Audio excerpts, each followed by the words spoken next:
তো এই ইয়া খাফিদুর আমলটা করণীয় হলো আল্লাহ তাআলার এই সিফাতি নাম 40 দিন করতে হবে। প্রতিদিন 3125 বার করে এটা পাঠ করতে হবে। এভাবে 40 দিনের 1,25,000 বার পাঠ করতে হবে। শেষ দিনে যেয়ে একটু বেশি পড়তে হবে। বাকি প্রতিদিন 125 বার করে পড়লে শেষের দিন যেয়ে হালকা একটু বৃদ্ধি করে নিলে আপনার 1,25,000 বার হয়ে যাবে। ওয়াজানাল জান্নাতাইনি দানের আমলটা করতে হবে প্রতিদিন।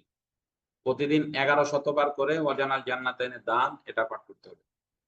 1100 বার করে করে আপনি এভাবে 11 দিন পাঠ করার পরে আপনি এটার আমেল হয়ে যাবেন। ওয়াজানাল জান্নাতাইনি দানের আমেল হয়ে যাবেন।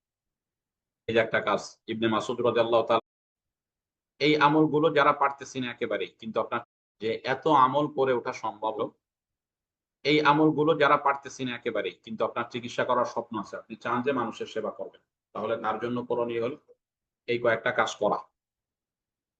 যেমন এই যে একটা কাজ ইবনে মাসউদ রাদিয়াল্লাহু তাআলা আনহু থেকে একটা হাদিস বর্ণিত আছে, মান করা আশার আয়াতিন মিন সূরাতিল বাকারা।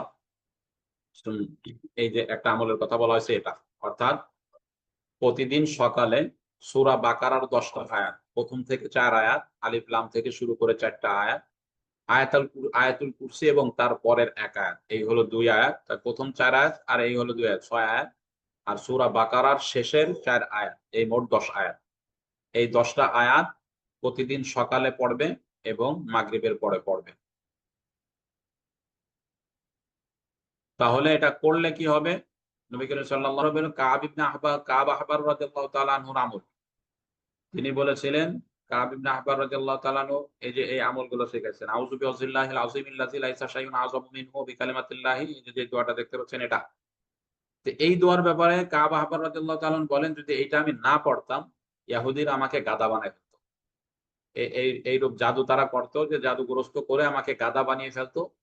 এই এত বড় ভয়ানক জাদু থেকে কাব আহবার রাদিয়াল্লাহু তাআলা আনহু মাত্র এই আমলটা করার মাধ্যমে হেফাজত হচ্ছে। তো আমাদের করণীয় হলো সকালে এই আমলটা একবার করা, রাতে আমলটা একবার করা। করলে কি হবে? যেকোনো মানুষ অথবা যেকোনো জিন্নাত আপনাকে যদি জাদুগ্রস্ত করতে চায়, তাহলে আপনাকে জাদু করে কোনো ক্ষতি করতে পারবে না। আপনার পরিবারকে যদি করতে চায়, আশা করা যায় ক্ষতি করতে পারবে না ইনশাআল্লাহ। তাহলে আমাদের করণীয় হলো ফজরের পরে সূরা ফালাক, নাস এবং ইখলাস এটা ৩ বার করে পড়া এবং মাগরিবের পরে ফালাক, নাস এবং ইখলাস এটা ৩ বার পড়া। এবং যখন আপনি ঘুমাইতে যাবেন, ঘুমানোর সময় এই সূরাগুলো ৩ বার পড়ে হাতে ফু দিয়ে ঘুমান। এই কয়েকটা কাজ যারা ব্যস্ততার কারণে উপরের আমলগুলো করতে পারবেন না, উপরের গুলা করতে পারলে নূরুন আলা নূর।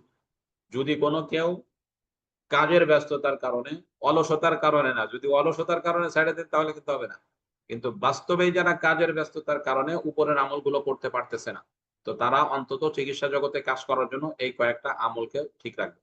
এগুলা যদি ঠিক রাখে, তাহলে আশা করা যায় সে এবং তার পরিবার সকলে জিন জাদুর অনিষ্ট থেকে হেফাজত থাকবে ইনশাআল্লাহ। এবং এই লোকের জন্য আর এবং মাগরিবের পরে কিছু বাকারা থেকে কিছু আয়াত তেলাওয়াত করবে। অল্প কিছু হোক, 1 সাফা হোক অথবা আধা সাফা হোক, প্রতিদিন সূরা বাকারা থেকে তেলাওয়াত করবে। এই কয়েকটা কাজ করলে